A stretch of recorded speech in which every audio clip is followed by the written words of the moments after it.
Thank you so much, Erica, for coming to the interview. So first of all, can you just briefly introduce yourself? Absolutely. I'm Erica Sandberg. I'm a San Francisco resident. I'm a reporter.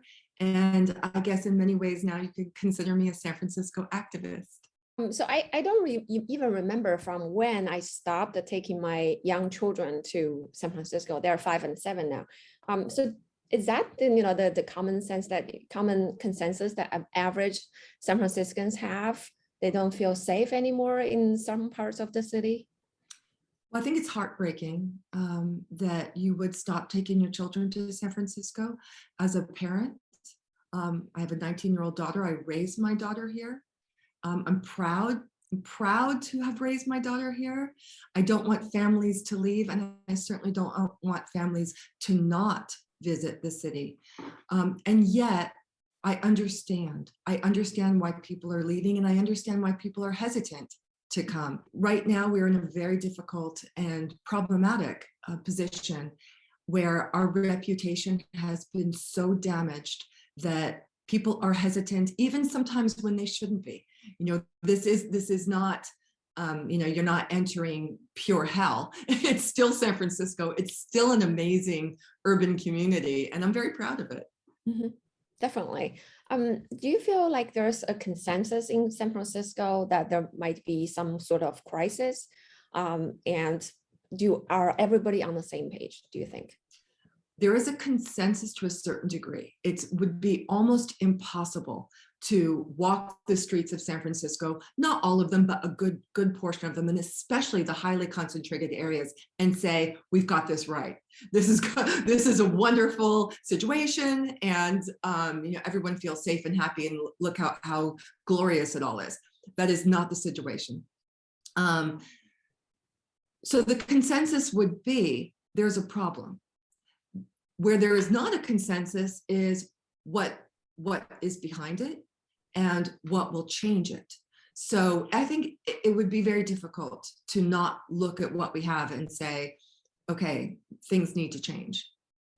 Thank you for sharing that. So you said some people differ on what has caused homelessness and crime on the street. So can you tell us, that on one hand and the other hand, like the two competing theories probably?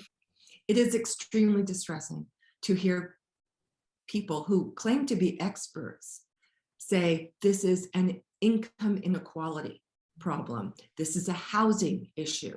This is some sort of structural racism. I want people to go and open your eyes. Everybody needs to walk the streets of San Francisco.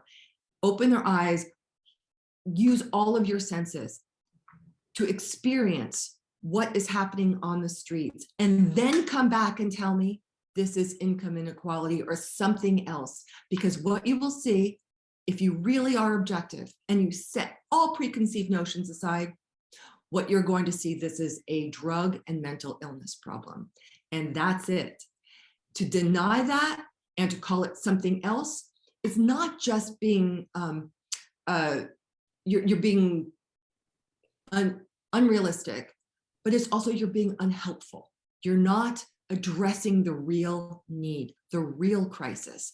And that is, it is beyond wrong. It is immoral. It is absolutely immoral to ignore the suffering and the death, not just of individuals, but of a city, right? Of communities, of small business owners, of residents, of visitors, right? You have to call it what it is. If you don't, you're on the wrong side. Yeah. So that's actually a really good summary of what I've heard from some experts. For example, Professor Margot Kuschel from UCSF, she said homelessness is not about mental health problems and substance abuse. So why do you think some experts, so-called experts, say things like that? I would either say, what planet are you on? Or what community do you live in? And what communities are you not visiting? Because it is false, utterly and completely false. And I can say that with absolute certainty because You can go to the most afflicted areas and see active drug use and see active drug dealing and see people laying in their own waste and ranting, and you don't know if they're dead or alive, right? Yeah. How is that not an issue with substances? How is that not? I would love to be able to confront that kind of way of thinking and say, well, what is it that you think it is? Because I'm seeing people shoot up in their arms, their legs, their necks, their wrists, in between their toes. I'm seeing people hold fentanyl foil and smoke everywhere, whether on the sidewalks, in the alleys, in stores, you name it, they're there. So what is it that you're seeing that I'm not? And I'm out there every day watching, observing, talking. So yeah, there's a disconnect. It's definitely desperate. It's very depressing to even think about what's happening in San Francisco right now. So when you observe maybe some open drug scenes, or people shoot up on the street, do you observe any I don't know, law enforcement, maybe like people trying to help, or is there any intervention going on? Just about none. There is almost no intervention. There are police officers who are on beat patrol. Every once in a while, you do see them. They are stretched thin. We are down at least a couple of hundred officers, probably more. So there's only so many resources that we have that can go toward crime prevention. Not only that, there is not an emphasis on crime prevention. The situation has been allowed to devolve, and it is a matter of policy. The Tenderloin Civic Center, south of Market neighborhoods, and many more. The city has thrown its hands up and said, we're not going to address these issues. It's not what we do. What I do see every once in a while, and you could see this on the street, and I was just down there yesterday, is that you can see food containers, half-eaten, discarded on the street. Somebody is out there giving food. I don't know who's doing it. I don't know if it's a nonprofit. I know I see the remnants of people who are going and like feeding supposedly the hungry. That's it. I mean, I honestly cannot tell you that I have seen an active participation of city leaders to address these issues at all. Talking, a lot of talking. Definitely. I've seen them talking on TV, on news channels. Yeah. If I'm on the city council and I see people who are homeless outside of my office right there shooting up, I feel the urge of doing something, right? That's like anyone with common sense. So what's going through their mind? I think it's too big. It's too difficult. And whatever it is that is preventing them from addressing it and from being realistic, it's stopping them. There are times when I have wondered, are they gaining from this? Is there something that's keeping people on the street in this way and making sure that there's as many dealers out there as possible? Are they benefiting in some way? It is hard not to question that. And I don't even want to not question it. It should come to question. If they're not addressing it and making it better, why not? And I don't know their reason. I really don't. I can say that all I can say is that it's not happening, and they are denying it to the general public. Very important though, is that the general public is now done with it. And the questions are coming fast and furious. And the powers that be don't know what to do at this stage. They're flummoxed and they're not reacting well. So you're talking about general public is fed up with this, and we know there were two recent recall efforts. So can you tell us a little bit of backdrop of that? Well, the Board of Education, there's the recall effort that's happening right now. I believe the 15th is the last day to get your votes in. That's almost a certainty at this stage. The 3 members of the Board of Education most likely will be recalled for dereliction of duty. They've been an absolute failure, especially during the crisis, the pandemic. The next one is Chesa Boudin, who is the DA. I think most of the ire has fallen on the DA, and rightly so, because of crime. It is his responsibility to ensure safety in the city, and we have become less safe. The Board of Education is a whole different situation, and it's bad, right? That's academic, it's our children, right? It's our educational system. But the DA, who sets the tone for our very way of being in the city, from the youngest of the young to the oldest of the old, to visitors, to business owners, he is the one we all have to point to and say, what are you doing? How have you managed to create such chaos on our streets?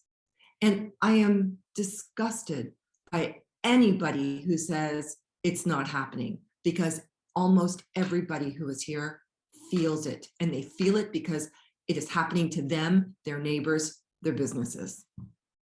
We have all seen videos on YouTube where in San Francisco, drugstores, just pharmaceutical stores, CVS, you see people going in with a bag. They would take things off the shelf, small items, but add up quickly. And we know CVS and other stores are moving out of San Francisco. So that maybe you can say, well, big companies, they can do it. But for San Franciscans like yourself, now you lose access to those important stores. Absolutely. And these are stores that residents depend on. We need to have them. There's always this fine balance that we have to have between the corporation type stores, Walgreens, CVS, Safeway, right? These large corporations, we need to have them here for a society to function. Right? We also need our small businesses and our mid-sized businesses. It all works together. This is something, we can't have one without the other at this stage. And to have large corporations move out, it absolutely impacts our neighborhoods, because you end up with large spaces that are empty and people who aren't able to get what they need, right? And then the smaller businesses start to collapse. And then no one wants to go downtown. No one feels safe. The people who end up there are the people who live on the street, and then it feels less safe. So it really starts to crumble, and it crumbles very quickly. And it's an indisputable fact because you can just see it before your very eyes. We see it in certain neighborhoods where we see the blight, and it's growing. We have to stop that. So in that case, I think you said it correctly that the city crumbled quickly. So you would imagine a city as once very vibrant and prosperous and beautiful city, how can it just suddenly, dwindled so quickly? Like, what has happened, and how can the city leaders let that happen in front of their eyes? Well, candidly, I've been shocked by how quickly it has fallen. It turns out that it's a much more delicate economic ecosystem than I even knew, because you take it for granted, right? But when one piece falls, everything else falls. And as I say, it happens very quickly. So what is it how did we allow it to happen? Well, a little thing called a pandemic happened, and people stayed home, and they weren't aware, and they weren't as concerned. Now people are concerned, right? Because people are going back out, they're going back to work, they're enjoying the city again, and then they find themselves in a situation where, like, oh, it's changed. What happened? So I think there was this sort of a gray time when there just wasn't as much awareness, or just even as much focus. Now there's focus, and it's horrifying to most people. I see a lot of encampments in San Francisco under the freeway, and used to be just under the freeway, but now I see more on the street, in neighborhood, behind people's driveway. And then how do average San Franciscans react to that? Because I know San Francisco is a very progressive city, and I've heard some people say, well, homeless individuals, they have a right to sit on the sidewalks, to be in downtown. Like, what can you say about that, right? So it's almost like you have to take it as given. Yeah. Well, first of all, there are many neighborhoods that do not experience that kind of situation. And I could list them all out, but it would be, places like Nob Hill, Russian Hill, Pacific Heights, Laurel Village, and I could go on and on and on. So it would be fairly easy if you wanted to just stay in your little bubble and not see what you just described. So, that in itself is a problem because, you start to become a little bit more insular, right? I'm just not going to go there. I'm just not going to go here. I can avoid it, right? So to me, it's very important for people to see San Francisco as an entire body versus body parts, because I do like to envision it that way, because when you get an infection in your foot, ultimately it's going to rise up and it's going to harm your entire body. And that's what we see. That's what is going on right now. At this stage, it's been fairly easy just to say, oh, it's down there. I'm not going to address it. So I think there's been a disconnect, and there's less of a disconnect now because the infection has risen.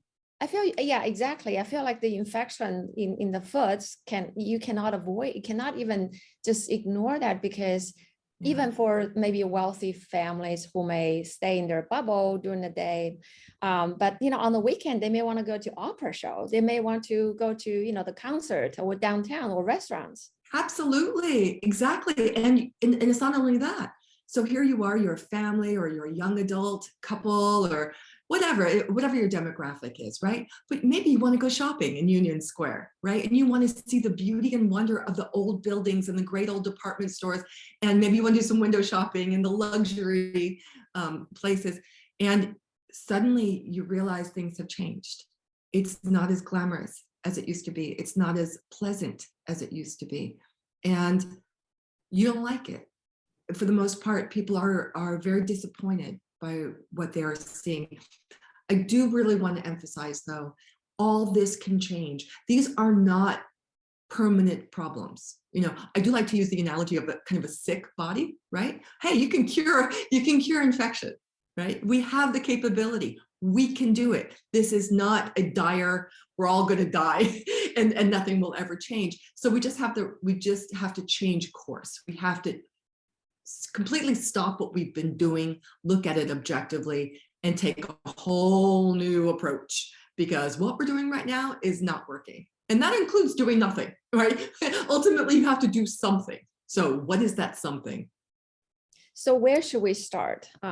Should we start from the city leaders, from the mayor, from, I don't know, like board of supervisors? Let's start by being honest, right? That is so critical, is to call it what it is.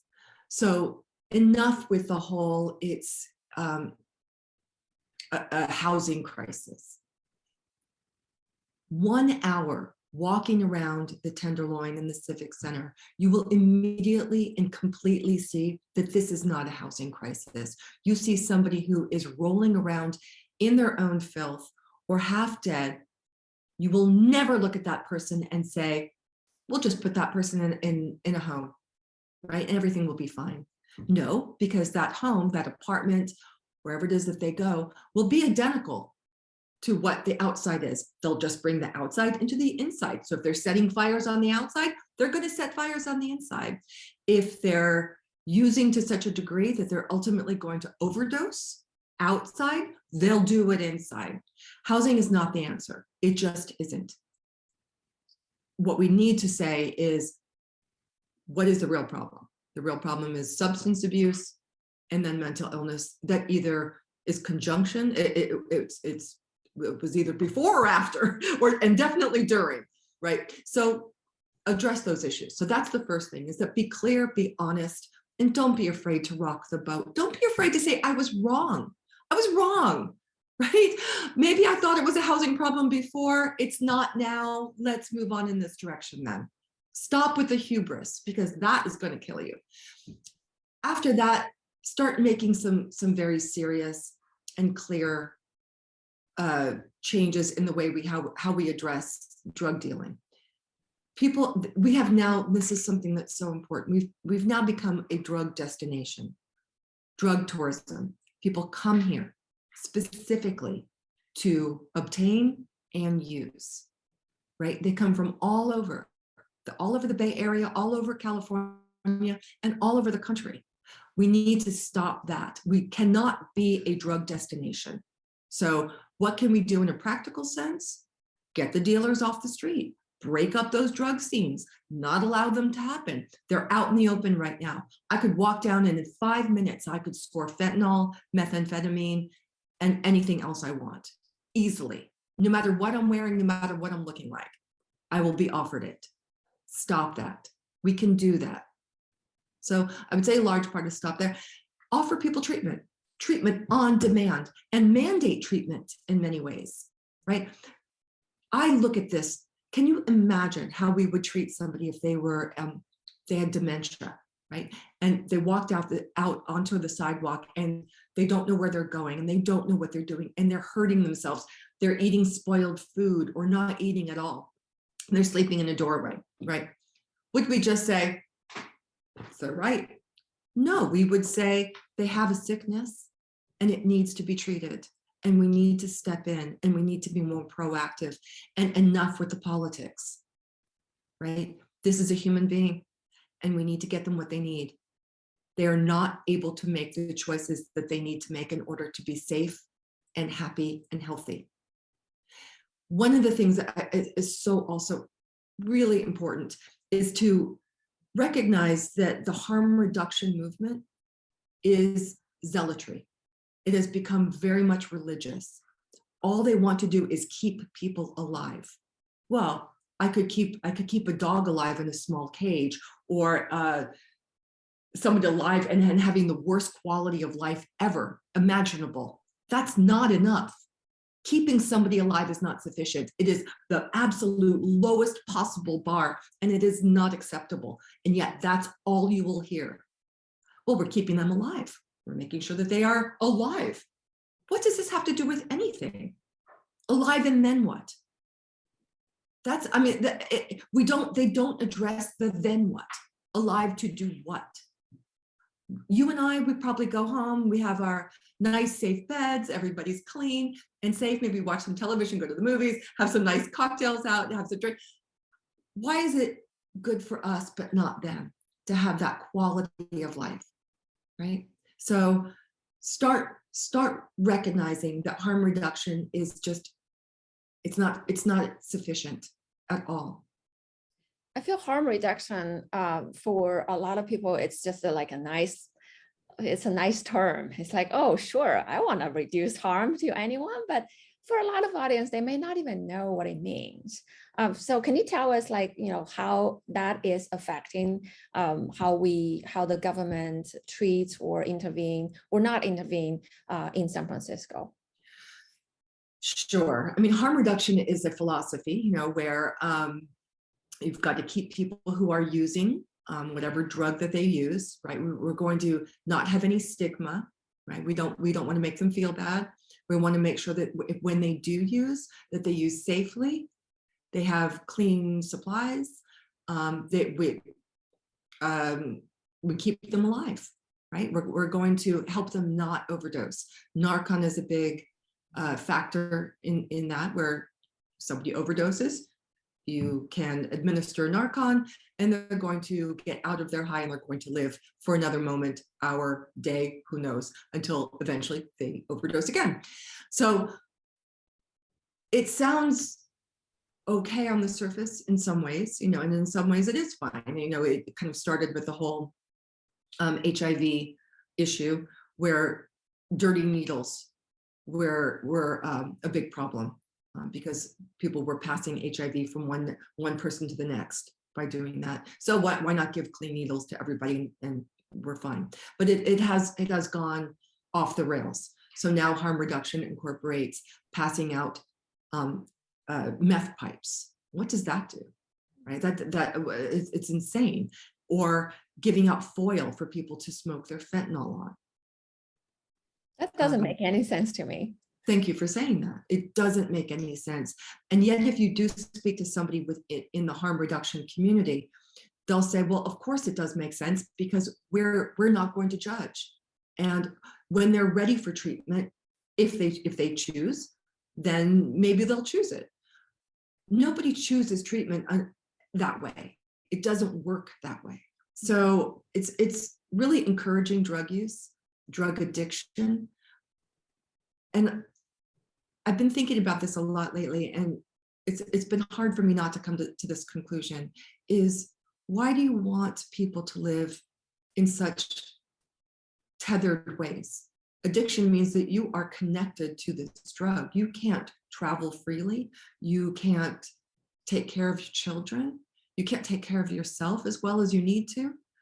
Why is that philosophy fostering this type of life that is a terrible, terrible life? If you've ever met an addict, especially a street addict, they're not living well. It's misery. It's sheer misery. And it doesn't make any sense for somebody to not come in and say, you know what, you deserve better, right? You deserve to have what I have: stability, health, lightness of being, right? Instead, this. So it's really disturbing. In the name of don't judge, we kind of lost, we lost the basic standard of morality. Absolutely. Yeah. Yeah. And we've seen it happen. I'm seeing younger and younger people on the street. It's not uncommon for me to see teenagers on the street. And I don't mean people who are just coming, buying some pills and then leaving. I'm talking people who are using, actively using, slumped over in a corner. And I'm looking at their faces and I see a 15-year-old, a 16-year-old, a 17-year-old, right? We are accepting that in the name of harm reduction. And I don't care who you talk to in that world, they won't pass judgment. They won't say that's wrong. They won't. And that's wrong. That's immoral. And in a way, how dare you? Would you let your own child? Would you encourage your own child to live that way? Or your sister, your brother? How does this make sense? Yeah.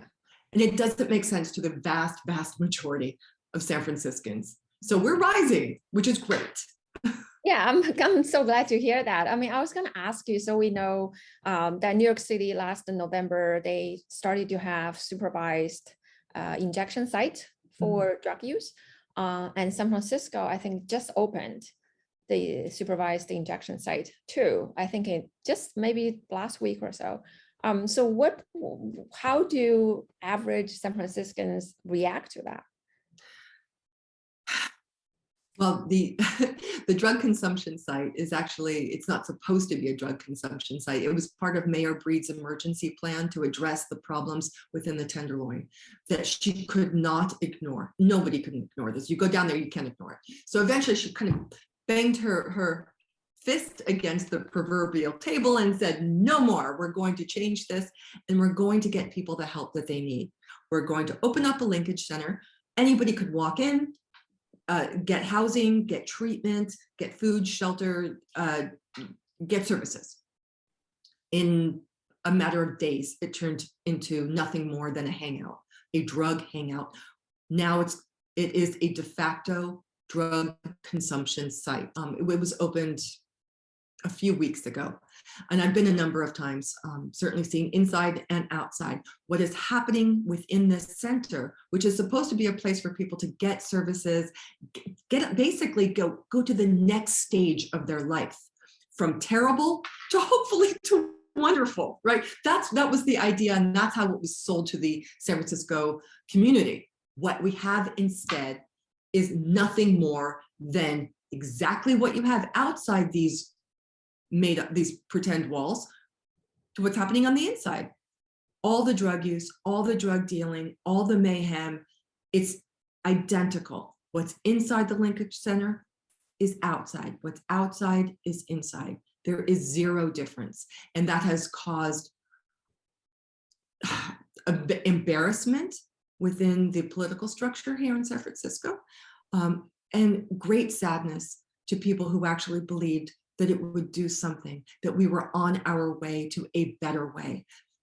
It was a betrayal of our trust. because we thought, finally, we're going to do something positive. Now we still can, but right now it is a mess and it's an embarrassment. So what can be done inside the site? Easy. No, I mean, and I think that's the wonderful part, is that it's very, very easy. The mayor actually came out and she said, well, I can't stop people from doing drugs wherever they want to do them. And we were kind of looking, all of us were sort of looking at each other going, what do you mean you can't? Of course you can. It would be the same thing where somebody came into my apartment and they wanted to maybe smoke some fentanyl. And I would say, I'm sorry, but you can't smoke fentanyl here. There's the outside, good luck to you. You know, it is as simple as that. If you want to come to this linkage center, wonderful. Here we are. We can help, right? Get you connected to treatment, but you cannot consume drugs here. We want it to be a safe place for people who are interested in taking that next step, right? So all you have to do is set the rules and then enforce them, which will not be hard. That would not be hard at all. You're a mom, I'm a mom. We're used to saying no, right? Say no. Yeah. It's not difficult. It can be painful because maybe you don't want somebody to feel bad. You don't want them to feel ostracized. You can do it in the right way. So do it in the right way. It's absolutely possible. A lot of times the chaos is caused by people in power not saying no, not enforcing the laws. But I would like to ask you about defund the police and Proposition 47. So I don't know, like, could you give a background introduction of Prop 47 and how that has affected San Francisco's life? Sure. Yeah. Proposition 47 was a California measure that essentially took crimes that were felonies and they were converted to misdemeanors. So the most famous of these would be the threshold for theft, $950. It was now you have to steal more than that in order for it to be considered a felony. Under that, it's a misdemeanor. Well, $950 is a lot of money. And so that means that you could walk into a mom and pop store, take a lot of shampoo and some detergent and a bunch of food and candy or whatever it is, right? And then walk out. What the worst that can happen to you at that stage would be is you'll be charged with a misdemeanor, which is akin to a slap on the wrist. And it's not even a slap on the wrist. Really, no one's going to do anything. So it opened the door for a free-for-all, right? Where there are no consequences. The word got out that there are no consequences. So it attracted an element that will enjoy the fact that there are no consequences. And here is what we have. There are people who operate on very small margins. Restaurants, cafes, small retailers, right? They have to sell a certain amount in order to even stay in business. Somebody comes in and they wipe out their merchandise in the store, they're out of luck. So it's really caused many problems within this city. But the larger retailers as well, it's been a terrible problem because I see it almost every day. If I were to go to Walgreens right now, I would probably see somebody stealing. If I go to Safeway, in fact, one of the last times I was at Safeway, I saw this guy loading up his backpack and then start to walk outside. Honestly, I couldn't help myself. I kind of followed him out and I said, you didn't pay for that. You need to come back here. You need to pay for that. And he was kind of like shocked that I said anything. I think my husband was like hiding in one of the aisles as I'm doing that. But we need to stand up and say, look, this is wrong. Just to allow people to waltz in, take what you want and leave, you become complicit in that if you just allow it to happen and shrug your shoulders and say, well, what can I do? Well, what can you do? You can say something. And yes, I realize I don't want to go into the whole problem with, of course, then you open yourself up to danger. I understand that. Everyone takes their own level of risk. But at this stage, just to shrug your shoulders and just say, there's nothing I can do, that's making the problem worse. Thank you for saying that. I feel like, at least I think individuals probably like, brave ones like you can say something, but at the same time, I think if there's no legal change, if there's no change to Proposition 47, then even if the police come and then take the person away, there's nothing they can do, right? Either. They cannot even arrest them, I think. It's really hard. It's hard for police officers who are doing their best. They're under stress. Can you imagine trying to do your job and you arrest somebody and then you see them back on the street within the hour, within a couple of hours? It's disheartening, depressing. What am I doing? How am I making a difference? I don't know how they do it. I know that they keep doing it though, and I've had pretty good experiences with police officers, and I really do support them. And the good news is San Franciscans support them. They really do.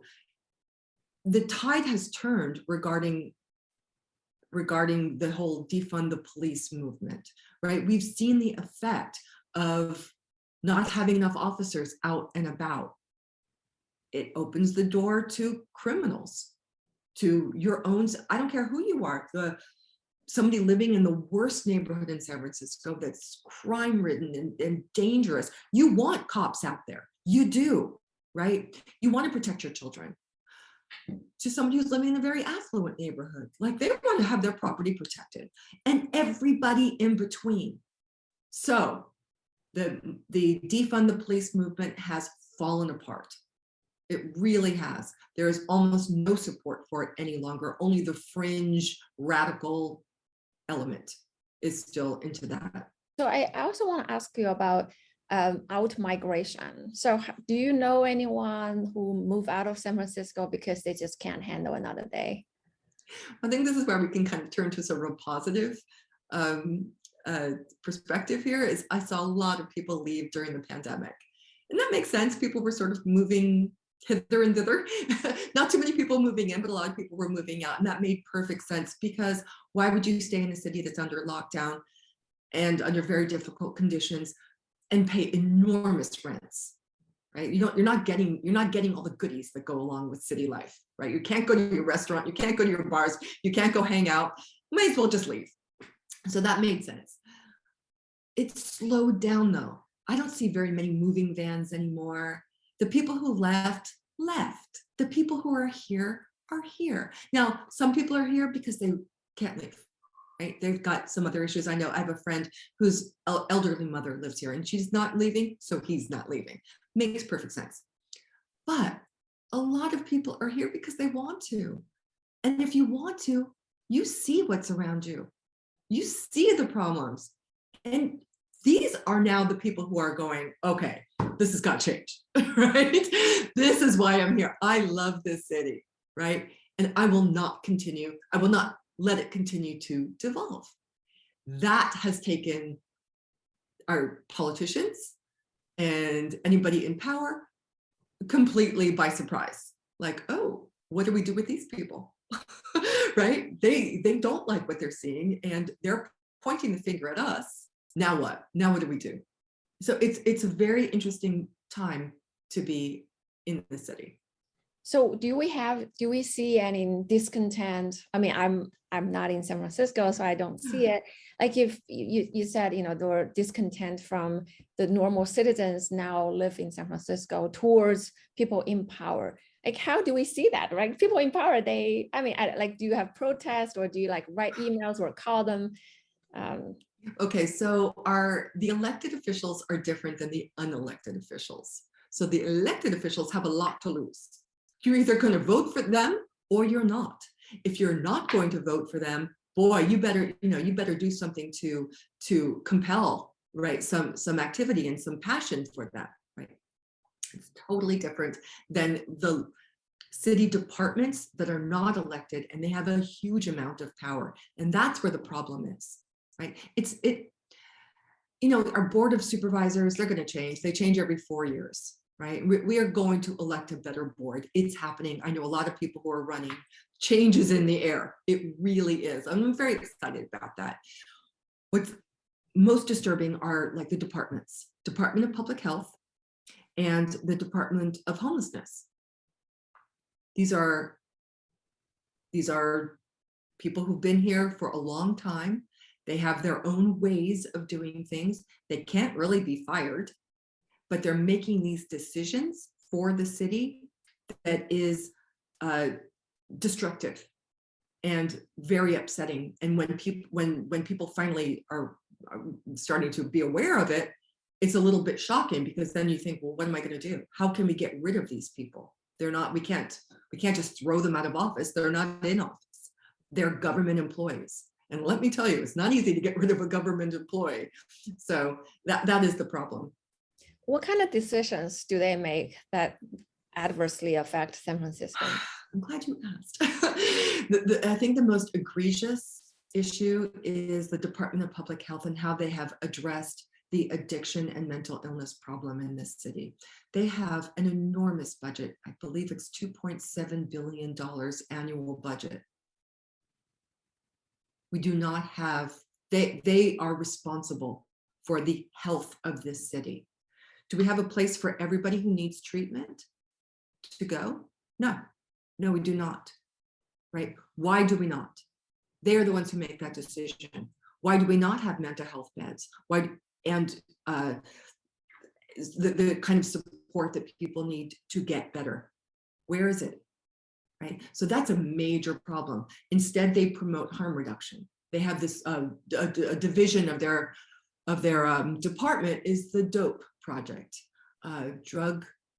Gosh, I can't remember what it stands for, what the acronym is, but really it is a drug users advocacy arm. So they have zero intention of helping people off of drugs and out of their addiction. Zero. It's not what they do. It's all about, they even want safe supply, which is to provide drugs to people that are so-called safe. It's really bad. That's really depressing to hear. I feel like, San Franciscans can elect a new leader or a new, board of supervisors. But, as you just said correctly, that you cannot change the department. I know. So there's no, so what we can do is we could shine a light on those leaders, right? So far, they have operated in the background, right? We don't know who they are. We don't know who's making these decisions. They're sort of nameless, faceless people. Well, stop making them nameless and faceless. Let's bring them out into the open. This is what's so great about social media, is that we do get to say, hey, listen, I don't like this decision. This is wrong. Right? And this is the person who's responsible for making that decision. And then when it comes to the Department of Homelessness, we really have a problem because you're looking at the acquisition of buildings, whether leased or purchasing, that are so-called permanent supportive housing. There's no support within this permanent supportive housing. They become drug dens. Again, this goes for what's happening outside starts to happen inside. So you have communities that are struggling or even not struggling, negatively affected by these decisions that are made by this department, which is, let's just shove everybody inside. How dare you? Shove everybody inside is not the answer. Would you take somebody who has cancer and say, well, all they need is a place to live? No, exactly. You wouldn't. Yeah, right. But in principle, at least, I know that there's the permanent supportive housing, in theory, comes with, they call wraparound services, and it sounds really good on paper. Then how do we know that some of those services are not provided? Like, how do we nail those people who are not doing their jobs? Probably not a fair question. Constant art as a reporter, it just becomes constant reporting, right? Calling people out. There's a project right now that they're trying to enact. It's in the lower Nob Hill area, which is this precious area with people who are so vested. They love their block, they love their community, and they're trying to put this 250-person homeless shelter there, but they're calling it the no rule shelter. You can have weapons. You do supposedly have to put your weapons in a locked locker, but I don't know how that's going to be enforced. All drugs are allowed, right? you could coming and going. There's no services, true services are going to be allowed, and halftime security that's not even delivered by security guards, but by kind of this organization called Urban Alchemy, which I do support, but they're not security guards. So the people of the community are fighting tooth and nail. I feel for them so much, because can you imagine, here you are and you're trying to build up your block with great restaurants and active, people wandering around and having a lovely time, and instead you get this. So they're fighting and fighting hard. So you need people to get really active, and they are. So that's what we're having right now, is we're having more of a mobilization of the community. That's exciting. So I don't want this to be so negative, because what we are seeing are people rising up from across the political spectrum. This has zero to do with your political party. You could have been a Trump supporter, you could have been a communist. It doesn't matter. It's like everybody wants the same thing in many ways. You want to be safe, right? You want to have your family safe. You want to enjoy the fruits of your labor. Exactly. Right? Well, I feel like I totally agree with you on everything you just said. I just want to maybe echo and pretend I'm someone who is criticizing what you just said, and they can easily say, oh, you have no compassion and you don't want to house homeless persons who have the equal right to be housed. That's usually like what I hear. The criticism. It's definitely not compassionate to not provide people with the services they desperately need. That's not compassionate. That is, I would even say it's almost evil, because if you've got the capability to do it and you choose not to, that's immoral. So that needs to be set aside right away. We are not providing people what they need. Now, if people do have the opportunity to enjoy services, to get better, and they said, no, thanks, I would rather just stay out here on the sidewalk, that's when we have to say, as a community, it's not good for the community, right? You have your autonomy, but what you do negatively impacts people who are struggling and trying to, so you don't have unlimited rights just to do what you want to do because you want to do it. That's not how a society functions. It's not good for yourself, the person who's out on the street in a terrible condition, and it's not good for society. So I don't know. I understand that people will say, look, people who like Eric Sandberg, who say, we can't have people living on the street. Well, we can't have people living on the street. It's the wrong way to go. How far deep into this do we want to get? Do we want to just, everybody who comes to San Francisco, they get a free home?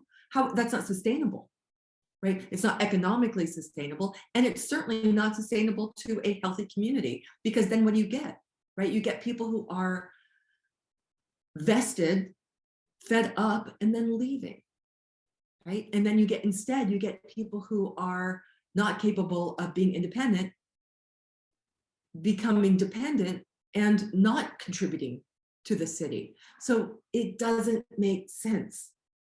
Right. I totally agree. So I would also want to ask you about your reaction to Michael Schellenberger's new book called San Francisco, How Progressive Policies Have Ruined Cities. So do you have any reactions to that book? Well, Michael Schellenberger's book, San Francisco, it did what other books hadn't done yet, which is to really shine a light on the situation without pulling punches. Nor was it cruel. What it did is said, this is where we're going wrong. These are the leaders who have failed. These are the policies that have failed and will continue to fail if we continue to do them. And it was very critical and very harsh. And it caused a lot of waves. A lot of people took it very personally and said, well, I'm being attacked. My way of being is attacked. My philosophy is being attacked. I kind of like to back away from that, because it's not about you. This is about a city. Is the city functioning? No. Mike's book showed that the city is not functioning, and it showed why it's not functioning, right? And that's the truth. So let's just stick with the truth.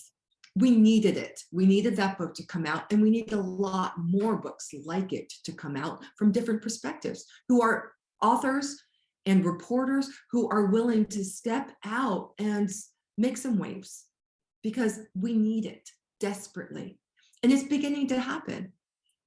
So we're in a very interesting time right now, which is, this is the time of extreme opportunity. Extreme. Anything can happen.